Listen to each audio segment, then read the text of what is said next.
अस्सलाम वालेकुम।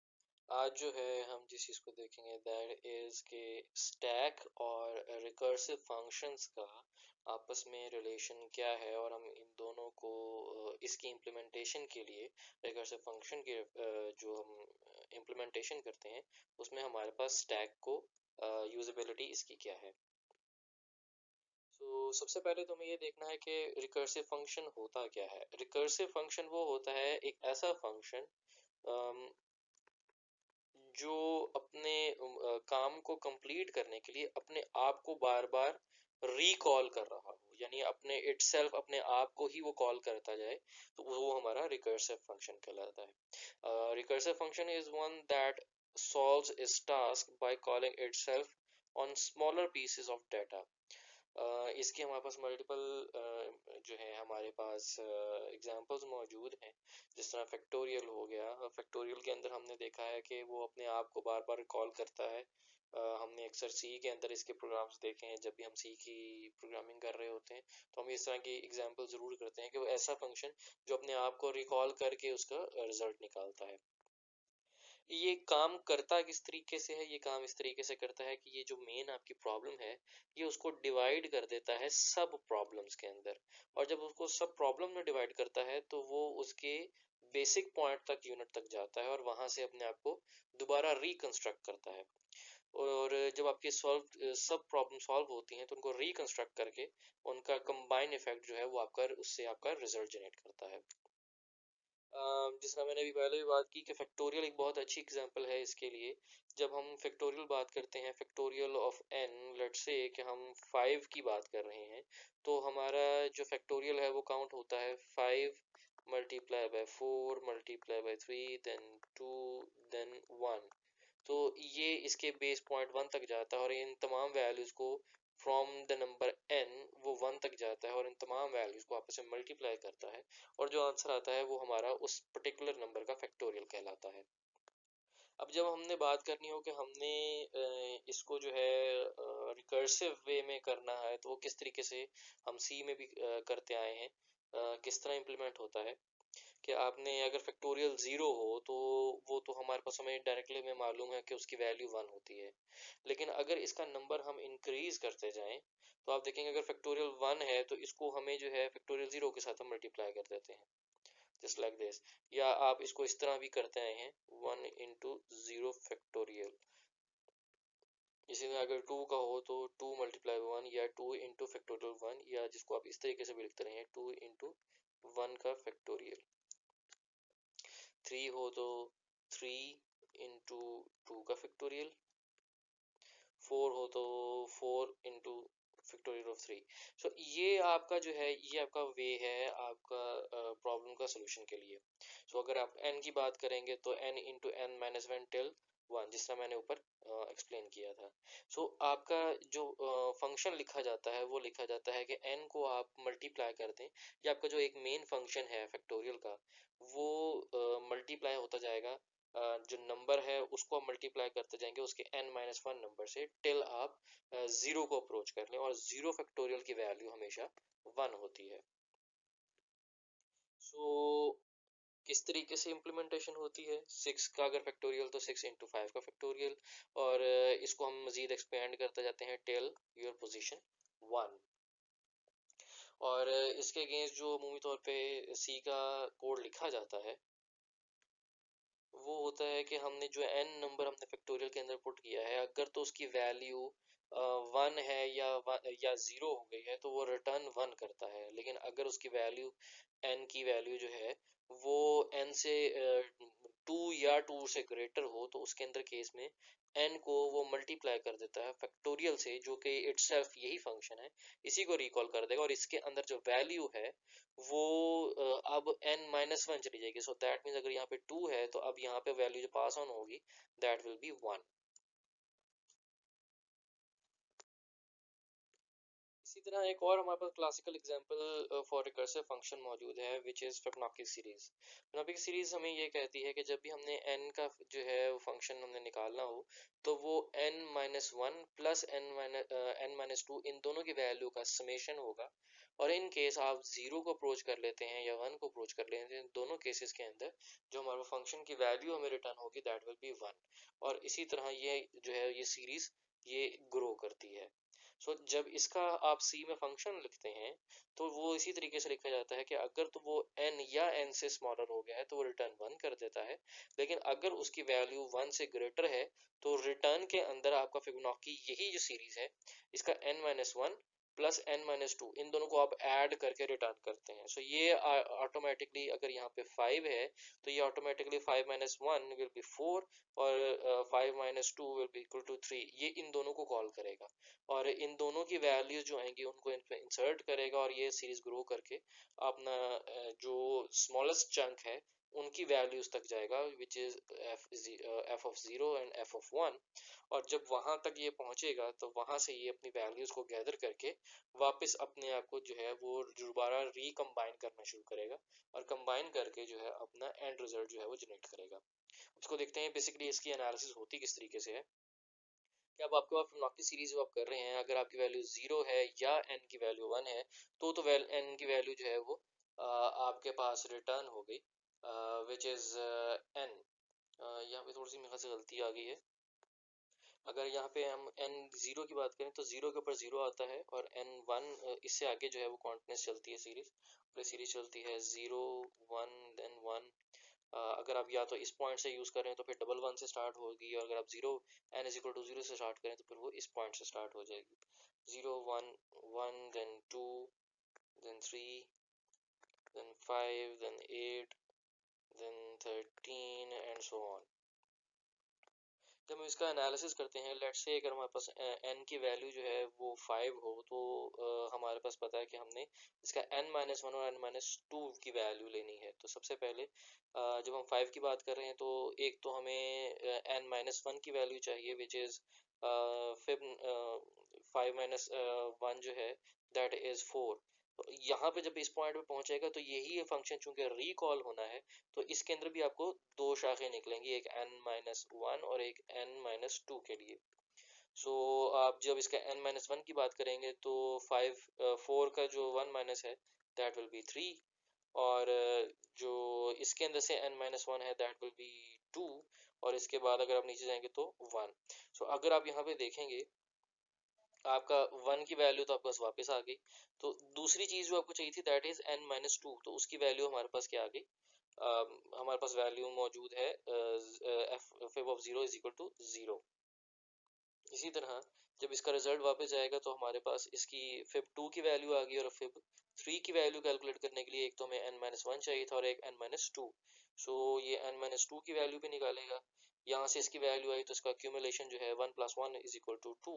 ये टू यहाँ पे आया और यहाँ से क्योंकि फिर फोर को हमने कैलकुलेट करना है तो इसके लिए भी n माइनस वन और n माइनस टू रिक्वायर्ड है। n माइनस वन की वैल्यू हमारे पास आ गई तो टू की वैल्यू हमने यहाँ से ली which is fib two and then fib one and fib zero. तो ये आप देखेंगे ये वही पोर्शन है जो आपको यहाँ पे नजर आ रहा है। तो जो आपकी वैल्यू है यहाँ से जो कैलकुलेट होगी वन, ये आपके पास यहाँ पे आ गया तो आंसर आ गया फिर फोर का that is two plus one is equal to three. इसी तरह फिर फाइव की जो दूसरी शाख है जो हमने देखी थी ये हमारे पास थी n माइनस वन और ये दूसरी साइड आ गई n माइनस टू। इसके अंदर भी यही प्रोसीजर फॉलो होगा और हमारे पास जो वैल्यू यहाँ से रिटर्न होगी दैट इज टू। तो हमारे पास फिर फाइव की वैल्यू जो आएगी that will be three plus two is equal to five. अब यहाँ पे हम देखते हैं कि हमारे पास जो भी रिकर्सिव फंक्शंस हैं वो तमाम के तमाम काम जो है हम आइटरेशन के थ्रू भी परफॉर्म कर सकते हैं। आइटरेटिव वे क्या है, आप एक लूप बनाते हैं और उस लूप को बार बार कॉल कर लेते हैं। तो जो काम आप रिकर्सिवली कर रहे हैं वो तमाम काम आप आइटरेटिवली भी कर सकते हैं। तो why are we using recursive functions, तो हमें इसके नुकसानात और जो इसके फ़ायदे हैं हमें दोनों पता होना चाहिए। तो सबसे पहले हम देखते हैं कि इसके नुकसानात क्या हैं रिकर्सिव फंक्शन के। Recursive functions are slow, definitely इनकी जो वर्किंग है वो थोड़ी स्लो होती है। Recursive functions take more memory क्योंकि उसने बार बार अपने आप को कॉल करना है। तो जो जब उसने अपने आप को कॉल करना है तो ऑलरेडी जो चंक उसने रिजॉल्व कर दिया है वो मेमोरी के अंदर उसको कहीं ना कहीं उसको स्टोर करवाना पड़ेगा। तो मेमोरी टेकिंग फंक्शंस होते हैं ये। लेकिन इसका फ़ायदा क्या है? जो रिकर्सिव फंक्शंस हैं, ये नेचुरल बिहेवियर जो प्रॉब्लम का है वो उसको प्रेजेंट कर रहे होते हैं। प्लस इनको प्रोग्राम करना और इनको डिबग करना आसान है, क्योंकि अगर आप देखें कि जैसे आपने फिबोनाची सीरीज देखी है, या आपने अभी फैक्टोरियल आपने देखा है, उन दोनों के अंदर जो है उसका दो या तीन उसकी मेन उसकी सिर्फ जो है वो इंस्ट्रक्शंस हैं कि अगर तो उसकी वैल्यू, अगर हम फैक्टोरियल की बात करें, तो अगर तो वैल्यू n की जो है वो 1 एंड बिलो हो जाती है, तो उसकी वैल्यू जो हमारे पास रिटर्न होगी दैट विल बी 1। और अगर उसकी वैल्यू ग्रेटर देन है तो वो अपने आप को रिकॉल करेगा, और जो n नंबर था उसके साथ उसका फंक्शन जो है वो मल्टीप्लाई हो जाएगा, अनटिल अनलेस के वो वापस 0 और 1 तक नहीं पहुंच जाता। जिस लाइक हमने अभी बात की कि अगर हम फैक्टोरियल 5 की बात कर रहे हो, तो फैक्टोरियल 5 क्या करेगा, वो पहले 5 को 4 के फैक्टोरियल के साथ मल्टीप्लाई करेगा, तो ये आपको कहीं ना कहीं स्टोर करवा के आगे जाना पड़ेगा। फिर आप उसने रिकॉल कर लिया तो आपने 4 को 3 के साथ मल्टीप्लाई कर लिया, और फिर जो है इसी तरह ये मूव करता रहा अनटिल अनलेस आप 1 तक नहीं पहुंच जाते। और जब आप 1 तक पहुंच जाते हैं तो अब ये वापस आएगा, 1 2 के साथ मल्टीप्लाई होगा और आंसर 2 आया, 2 जो है वो 3 के साथ मल्टीप्लाई करेगा और 6 आया आंसर, 6 जो है वो 4 के साथ मल्टीप्लाई करके 24 आंसर आया, और जो 24 है वो 5 के साथ मल्टीप्लाई करने के बाद 120 आंसर आया। और अब ये आंसर जो है वो आपके पास जो है वो फैक्टोरियल का nth फैक्टोरियल की वैल्यू होगी। अच्छा, जब हम रिकर्सिव फंक्शंस को परफॉर्म करते हैं तो हमने चूंकि बार बार हमें अपने ही फंक्शंस को बार बार रिकॉल करना है और उसकी अंदर जो वैल्यूज हैं उनको हमें कहीं स्टोर करवाना पड़ेगा, तो इसके लिए हम स्टैक्स को बहुत ज़्यादा यूज़ करते हैं। तो जब आपने स्टैक को यूज़ करना है और आपने एक फंक्शन से दूसरे फंक्शन में या उसी फंक्शन को बार बार रिकॉल करना है, तो करंट स्टेट को आपको सेव करवा के जाना पड़ेगा। तो जब आपने सेव करवाना है तो उसके लिए आपके पास पुश और पुल की वैल्यूज जो हैं, जो ऑपरेशंस हैं वो यूज होंगे। आपको जाते हुए जिस कंडीशन पे आप छोड़ के गए थे वो आपने जो है वो लिंक रजिस्टर की वैल्यूज को सेव करवाना है, ताकि आप वापस आके उस नेस्टेड वैल्यू को, जो आप नेस्टेड लूप में जा रहे हैं, उसको जो हम पॉप करें तो हम सही कंडीशंस पर वापस आएं और वहीं से हम आगे मूव कर सकें। इसके लिए हमें प्रॉपरली लिंक रजिस्टर को स्टैक में रखवाना पड़ेगा और उससे निकलवाना पड़ेगा। और ना सिर्फ हमें ये लिंक रजिस्टर का रखवाना पड़ेगा, बल्कि इससे अलावा जो वो रजिस्टर्स जो हम रेगुलरली इसमें यूज़ कर रहे हैं अपने ऑपरेशन को परफॉर्म करने के लिए, हमें उन रजिस्टर्स को भी स्टैक में सेव करवाना पड़ेगा। हम यहाँ पे इसकी असेंबली में कोडिंग देखते हैं कि आपने एक फैक्टोरियल का जो फंक्शन है वो आपने कॉल किया है, तो आप अगर n की वैल्यू जो है वो यहाँ पे 3 रख रहे हैं और उसके बाद फैक्टोरियल को कॉल करते हैं, तो आपने जाते हुए जो है आपने एक तो यहाँ पे एक चीज़ देख रहे हैं कि आपका क्योंकि फंक्शन क्या है कि आपने 3 को 2 के फैक्टोरियल से मल्टीप्लाई किया और 2 से आप 1 के फैक्टोरियल को मल्टीप्लाई किया। 1 का फैक्टोरियल हमें 1 वैल्यू देता है, तो हमें 1 को 2 से मल्टीप्लाई किया, 2 को 3 से मल्टीप्लाई किया और हमारे पास एंड रिजल्ट आ गया। तो लेकिन आपको ये है कि आपको जब जाना है तो आपको लिंक रजिस्टर को सेव करवाना पड़ेगा। क्यों? क्योंकि लिंक रजिस्टर के अंदर आपका वापसी का एड्रेस है। आप यहाँ पे देख सकते हैं कि जब आप उसकी कोडिंग करेंगे तो आपको ये चीज़ यहाँ पे नज़र आएगी कि जब आपने जिस वैल्यू को आपने जिसका आपने फैक्टोरियल लेना है, विच इज़ 3, आपने उसको R0 में सेव करवा लिया। और जब आप इससे आगे मूव करते हैं टुवर्ड्स योर फंक्शन फैक्टोरियल, तो वहाँ पे जाते हुए आप एक तो वापसी का एड्रेस भी सेव करवाएंगे कि आपने वापस कहाँ पे आना है। यहाँ पे आपको वापसी का एड्रेस नज़र आ रहा है 130। तो आपने ये जो प्रोग्राम काउंटर की वैल्यू है इसको आपने लिंक रजिस्टर में सेव करवानी है, ताकि आपके पास वापसी का एड्रेस मौजूद हो। तो आपने एक तो वापसी का एड्रेस सेव करवाया, और वापसी का एड्रेस सेव करवा के आपने जो फैक्टोरियल है उसके ऊपर जंप किया और उसकी पहली इंस्ट्रक्शन को आपने एग्जीक्यूट करवाया। अब आपने सबसे पहले क्या किया, क्योंकि हमारा ये क्योंकि एक रिकर्सिव फंक्शन है जिसने बार बार अपने आप को रिकॉल करना है, तो जब आप यहाँ से दोबारा रिकॉल करने लगेंगे अपने ही फंक्शन को, तो आपका जो लिंक रजिस्टर है वो वैल्यूज हैं हमें उसको सेव करवाना पड़ेगा। तो आपने सबसे पहले क्या किया, आपने लिंक रजिस्टर की वैल्यू को सेव करवा लिया। और चूंकि आप मैनिपुलेशन जो कर रहे हैं वो आप रजिस्टर 4 में कर रहे हैं, तो इसलिए आपको उसकी वैल्यू को भी सेव करवाना पड़ेगा।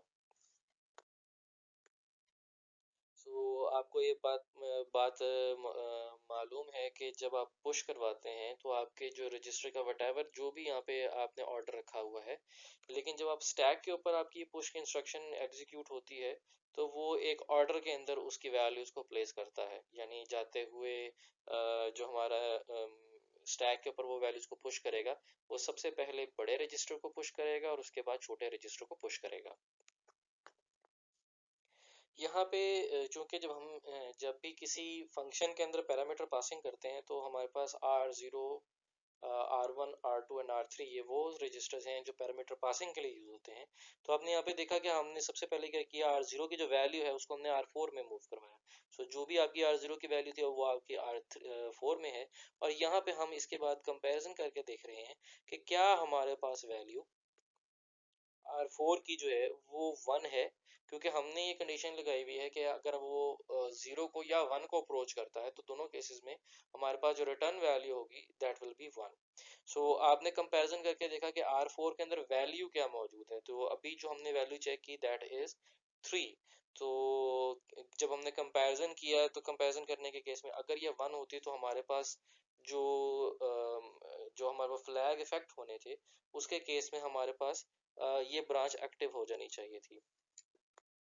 क्योंकि यहाँ पे हम लगा रहे हैं B N E which is not equal, तो अगर ये इक्वल 1 के इक्वल नहीं होता तो हम एन जेड के ऊपर जो है वो जंप करेंगे, जहाँ पे आपकी R4 की जो वैल्यू है वो 1 सब्ट्रैक्ट होके R0 के अंदर रिप्लेस हो जाएगी। सो आपने यहाँ पे देखा कि हमारा जो फैक्टोरियल है वो अब जो है वो 2 पे आ गया है। सो यहाँ पे आने के बाद आपने क्या किया है, सब्ट्रैक्ट किया, और सब्ट्रैक्ट करने के बाद आपने फैक्टोरियल को दोबारा कॉल कर लिया। जब आपने फैक्टोरियल को दोबारा कॉल किया तो आपका प्रोग्राम काउंटर जो है वो यहाँ से जंप करके दोबारा इसके ऊपर पॉइंट के ऊपर वापस आएगा। सो जब आपने इस पॉइंट पर वापस आएगा तो हमारे पास रिटर्न एड्रेस मौजूद होना चाहिए कि हमने वापस आके क्या काम करना है। सो हम अपना तमाम कंटेंट जो अभी तक हमने काम किया है इसको दोबारा सेव करवाएंगे। सो आपने क्या किया, क्योंकि हमारा जो लिंक रजिस्टर है, जब हम जिसको इंस्ट्रक्टर को एग्जीक्यूट कर रहे होते हैं, नेक्स्ट इंस्ट्रक्शन का जो है एड्रेस हमारे पास मौजूद होता है। सो आपके पास जैसा कि ये फैक्टोरियल वाली आप एग्जीक्यूट कर रहे थे, आपके पास जो रिटर्न एड्रेस था दैट विल बी 148। तो आपने 148 जो है वो आपने लिंक रजिस्टर में सेव करवाया और आप जंप कर गए टूवर्ड्स दिस पॉइंट। जब आपने इस पॉइंट पर गए तो यहाँ पे आपने लिंक रजिस्टर की वैल्यू को सेव करवाया और आपने R4 की वैल्यू को भी सेव करवाया। करंटली R4 की वैल्यू हमारे पास क्या है, विच इज 3, और लिंक रजिस्टर की वैल्यू क्या है, 148। तो आपने इन दोनों की वैल्यूज को जो है वो स्टैक पर सेव करवाया, और उसके बाद आपने दोबारा वर्किंग शुरू की। आपके पास R0 के अंदर जो वैल्यू है दैट इज 2, आपने R4 में पुट की, आपने कंपैरिजन किया, और आपने कंपैरिजन करके दोबारा चेक किया क्या ये 1 है, तो आपने देखा कि वो चीज़ें हमें अभी भी 1 पे नहीं है, तो आपने सेम प्रोसीजर दोबारा फॉलो किया, आपकी सब्ट्रैक्शन हुई, और आपकी 2 की वैल्यू जो है वो R0 के अंदर अब वो 1 हो गई है। अब 1 करने के बाद आप जो है दोबारा जंप करके गए, आपने return address which is your 148 वो आपने लिंक रजिस्टर में सेव करवाया, जो कि ऑलरेडी मौजूद भी है। उसके बाद आपने जो है वापस जंप कर लिया फैक्टोरियल के स्टार्टिंग पॉइंट पे। आपका ये काम करने के बाद जब आप जाएंगे तो फिर पहली इंस्ट्रक्शन जो एग्जीक्यूट होगी दैट इज आप R4 और LR की वैल्यूज को स्टोर करवाएंगे ऑन योर स्टैक। इस तरीके से आपने दोबारा वैल्यूज को स्टोर करवाया। अब आपके पास R4 के अंदर वैल्यू है 1। तो अब आपने जब R0 और R1 की वैल्यू को अपने मूव करवाने के बाद आपने चेक किया, तो कंपैरिजन करने पे आपकी ये वाली इंस्ट्रक्शन जो है वो अ, उसने बताया कि आपकी R4 की वैल्यू जो है अब जो है वो कंपैरिजन पे वो इक्वल साबित हो गई है। अगर ये वैल्यू इक्वल साबित हो गई है तो आपका डेफिनेटली ये वाली जो इंस्ट्रक्शन है ये अब एग्जीक्यूट नहीं होगी। जो एग्जीक्यूट होगी that will B this one, कि आपने R0 के अंदर 1 को मूव करवा दिया। अब आपने R0 के अंदर जो है वो अब आपने 1 मूव करवा दिया। और उसके बाद आपने जो अगली इंस्ट्रक्शन एग्जीक्यूट की वो थी आपकी कि आपने R4 को और आपने जो रजिस्टर्स हैं आपने उनकी वैल्यू को पॉप करवाया। पॉप करवाने का मतलब ये है कि आपने जो आखिर में रजिस्टर्स रखे थे उनको आपने वापस आपने काउंटिंग शुरू करनी है। उल्टी गिनती अब आपकी शुरू होगी। दैट मीन्स कि अब आपका जो स्टैक है वो अनस्टैकिंग शुरू होगी। आपने दो रजिस्टर्स रखवाए थे LR और R4, अब आप उन्हीं के वैल्यूज को वापस लेके आ रहे हैं। जब आप वापस लेके आ रहे हैं तो आप ये चीज देख रहे हैं कि आपने रखवाया LR था, लेकिन अब आप उसको पॉप जो करवा रहे हैं वो प्रोग्राम काउंटर में करवा रहे हैं। सो दैट मीन्स कि ये जो 2 है ये जाएगा R4 के अंदर, और ये जो 148 एड्रेस है अब ये प्रोग्राम काउंटर में जाएगा। जब भी हमने अगली इंस्ट्रक्शन को एग्जीक्यूट करना होता है तो उसका एड्रेस हमें प्रोग्राम काउंटर में लाना होता है। और जब हम किसी भी फंक्शन से वापस आते हैं तो लिंक रजिस्टर की वैल्यू को हम प्रोग्राम काउंटर में ही डालते हैं ताकि हम अपनी डिजायर्ड लोकेशन पर जा सकें। सो यहाँ पे भी आपकी जब हम वैल्यू को पॉप करेंगे तो उससे होगा क्या कि आपके पास जो R4 है उसके अंदर अब वैल्यू चेंज हो जाएगी। तो आपने यहाँ पे देखा कि आपने जब इसको एग्जीक्यूट करेंगे तो अब आपके पास प्रोग्राम जो है प्रोग्राम काउंटर के अंदर जो आपको वैल्यू नजर आ रही है दैट इज 148, जबकि आपके पास जो R4 के अंदर वैल्यू है दैट इज 2। आपके पास ऑलरेडी R0 के अंदर जो वैल्यू थी वो 1 थी, और R4 के अंदर आपके पास 2 मौजूद है। सो आपने जब ये काम किया, पॉप किया, तो उसके बाद हुआ क्या, आपने सब्ट्रैक्ट किया R4 को R0 को R4 से, सॉरी R4 के अंदर से 1 को, और उसके बाद जो है उसको जो रिजल्ट आया उसको R0 में सेव करवा दिया। सो जो R4 के अंदर वैल्यू है दैट इज 2, तो आपके पास 2 - 1 इज इक्वल टू 1, और आपके R0 के अंदर जो वैल्यू है दैट इज 1। इसके बाद आपने जो है, सॉरी मैं गलत कह गया यहाँ पे, जब आपका पॉप करवाया था आपने, तो पॉप करवाने के बाद आपके प्रोग्राम काउंटर की वैल्यू जो है अब इस इंस्ट्रक्शन को एग्जीक्यूट नहीं करेगी, क्योंकि प्रोग्राम काउंटर के अंदर जो बेसिकली एड्रेस मौजूद है वो इस इंस्ट्रक्शन का मौजूद है विच इज 148। तो आपकी 148 वाली लोकेशन एग्जीक्यूट करेगी आफ्टर दिस।